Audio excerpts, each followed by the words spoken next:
You must have read about energy in science subject. We know that electron contains negative energy or negative charge, proton contains positive energy or positive charge, and there is also a neutral element which is neutrons. All these energies are seen in different forms in different things. Nowadays, due to science, everyone knows energy like wind energy, coal energy, or electrical energy, and this list goes beyond. But how did the earlier people knew energy? How they used to describe energy actually? All this stuff we will be discussing in this Knowell series episode. So this is A.S. Patel. You are listening to Stratify India Knowell series, episode number 22. In ancient time, energy was not just energy. There was nothing positive or negative energy. It's the way you see such things, and you will get to know much more about it in further episodes. In Hinduism, there is only Prakriti that drives a human being or any other creature or a soul, which can you define as a live animal or creature. Such Prakriti is of three types: Sattva, which means beingness or harmony. Second is Rajas, which means activity and passion. And last but not least, Tamas, which is darkness and chaos. All three types were actually mentioned in Bhagvadgita. Positive and negative energy as per Hinduism is very different from the positive and negative energy in the current futuristic world. You can clearly feel that. In the world, positive energy is described as emotions like faith, hope, trust, confidence, enthusiasm, etc. etc. You can feel it like negative emotions, which are hating someone or fear, worry, regret, anger, etc. etc. So these are considered as negative emotions. But in Hinduism, this all stuff are considered as Sattvic, Tamasic and Rajasic gun only. Now let's talk about some positive energy. Positive energy is always incomplete without yoga and meditation, in particularly ancient Indian explanations. It's amazing how these simple solutions are provided for protecting ourselves from strong negative energies. By using meditation or such yogas, you can actually protect yourself from negative elements or negative energies. Meditation is very long journey, but we can use small part of meditation in our daily life to protect ourselves from negative energies or negative thinkings. Meditation is like changing the frequency and then perhaps even letting go of the radio itself, simply meeting the ungraspable openness that we are. And it's a great example of radio with which you can actually understand the meditation power. Now let me introduce one small part of meditation, which is known as practice of drishti or divine focus. Our environments bombard us with negativity and low consciousness. Just as our thoughts affect others, their thoughts also affecting us. So now what is the solution? As per ancient India, drishti is the solution. Yoga teaches us about drishti, that it is the powerful solution for negative elements. In drishti process, you need to keep your attention focused on your third eye, also known as the spiritual eye. When the third eye is open, then we are open to the possibilities of greater understanding and emotions. This is the most important when you are in negative environment. You can help or protect yourself energetically by keeping your attention focused at your spiritual eye, which is located in the center of your forehead. This will cultivate intention and awareness of your inner mindset, and it will activate your third eye also. By concentrating on your spiritually, your energetic field will be less affected by negativity. Your magnetism and ability to attract positivity will be more powerful than any unpleasant energy coming your way. This focus makes it easier for us not to be influenced by that which don't serve us. If you know little bit about yoga, then you must know about 7 chakras. Chakras, as they are known in Hinduism, are the part of connected energy system within the body. The term chakra, which literally means wheel in Sanskrit, refers to one of 7 points within this energy system. Each energy point acts as a wheel, spinning and vibrating with energy. The higher the frequency of vibration, the more balanced your chakra will be.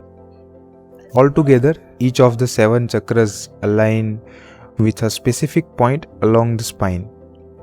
The chakras are named as crown chakra, third eye chakra, throat chakra, heart chakra, solar plexus chakra, sacral chakra, and root chakra. The concept of 7 chakras is very big topic itself, but we will discuss about it in upcoming episodes. So you can subscribe us if you want to listen to them and don't want to miss any updates from our side. You can actually unlock 7 chakras by meditation or with proper practice and training. Let's understand each chakras by their specific color which they represent. So crown chakra represents violet, third eye chakra represents indigo color, throat chakra represents blue color, heart chakra represents green, solar plexus chakra represents yellow color, sacral chakra represents orange color, and that's how the root chakra also represents red color. And as we can see, they have different colors. And just like colors, they do have different ability. For example, crown chakra has ability of intelligence and awareness. Just like that, all the chakras has their own special abilities for particular humankind or any living organism. Hinduism teaches us lots of things in different ways. Let's understand this. In science, we have studied that there are multiple sources of energy, and one of the main or major source of energy is sun. And we know that there are multiple sun temples which are located in India. But there is one specific detail in those sun temples which is very unique, and by that we can understand this particular topic.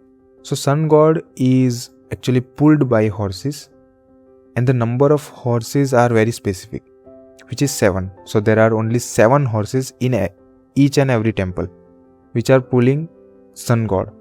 If you have studied in science, then you know that sun rays have 7 colors, and that's why we can see actually rainbow.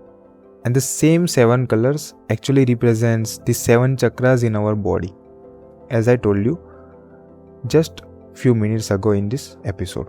It means that 7 chakras have been represented in the form of energy, and we can see that that's how Hinduism teaches us about energy in its own way.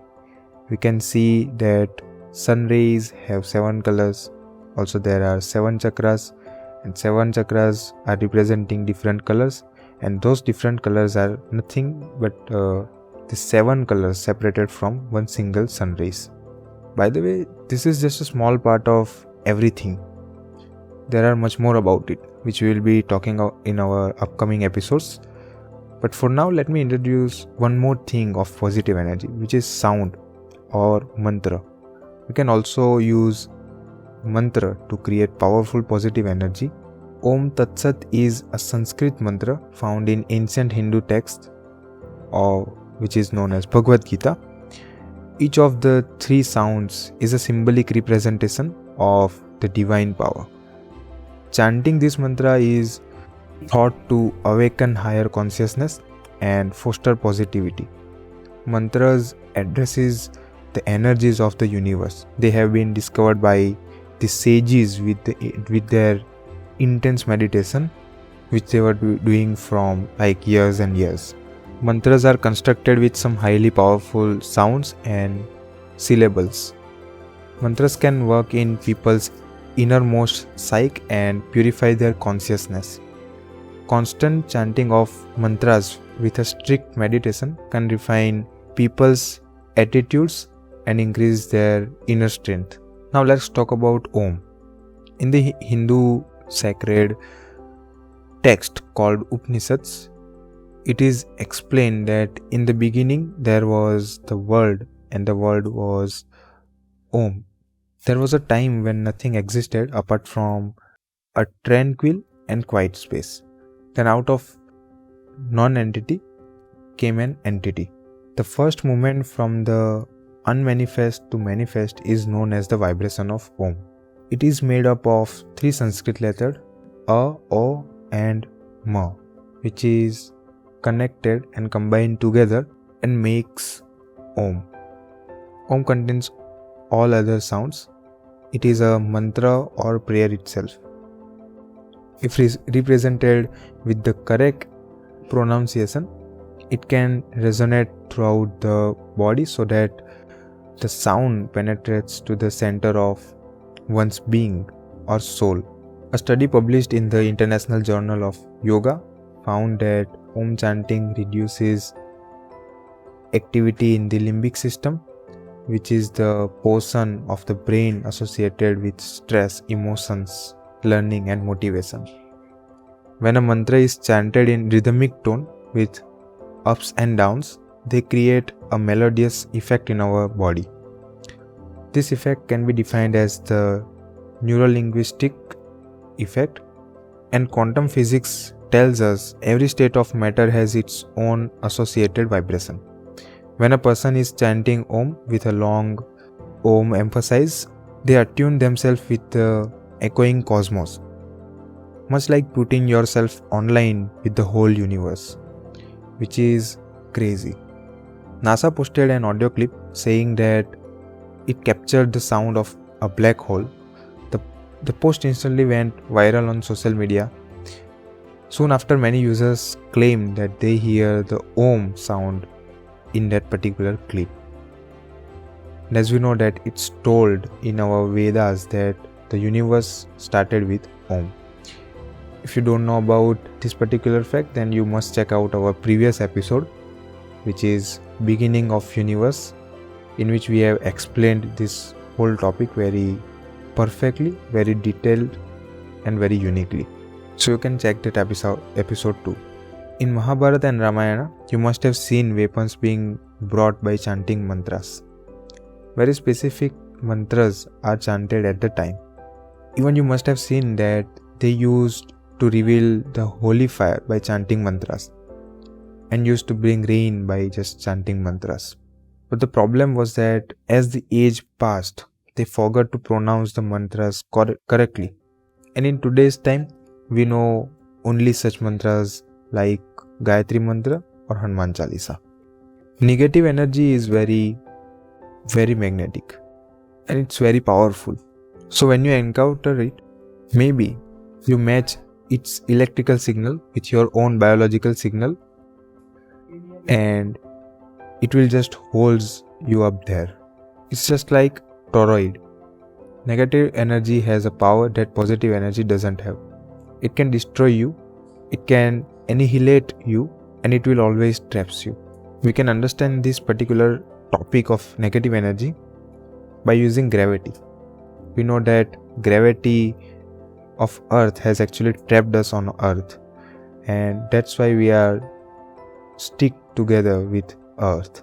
But if some astrological object which has greater gravitational power comes into play, then it can easily pull us from Earth. It can easily attract us from Earth. Just like that, whenever you are in negative environment, you are pulled by or you are trapped by negative energy.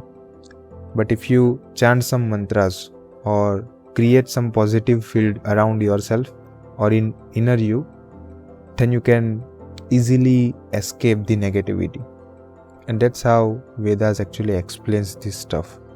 So I think that's it in this episode. I will meet you in upcoming episodes with much more about negative energies, because there are a lot to talk about negative energies like black magic and Tantra Vidya and all this stuff. Thank you so much for listening to me. I will meet you in next episode.